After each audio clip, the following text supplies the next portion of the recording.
আসসালামু আলাইকুম। হাই বন্ধুরা, আমরা আজকে একটি স্পেশাল শরবত এর মেনুর ব্যবস্থা করছি। আমরা প্রথমেই কিছু পুদিনা পাতা কাটিং করছি। তারপর তুমি বলো।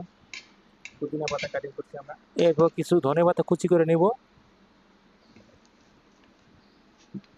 এখন আমরা কিছু ধনেপাতা কাটিং করছি, কুচিং করছি।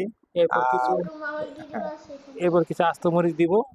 আমরা চার পাঁচ পিস মরিচ নেব, কাঁচা মরিচ।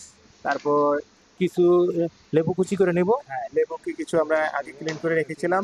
4-5টা লেবুকে প্রথমে একটু ছোট ছোট টুকরা করে নিচ্ছি।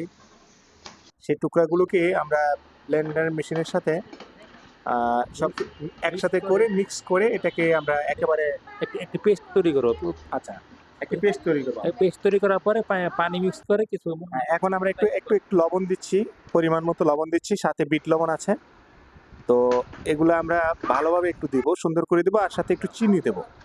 যে চিনিটা পরিমাণ মতো আর কি। হ্যাঁ, পরিমাণ, যে যতটুকু খায় ততটুকু পরিমাণ মতো আমরা চিনি মিক্স করছি।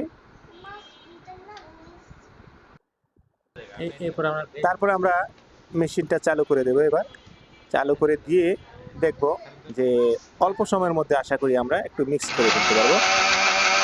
এইবার আমাদের সুস্বাদু সেই শরবত, কাঙ্ক্ষিত শরবত তৈরি হয়ে গেল।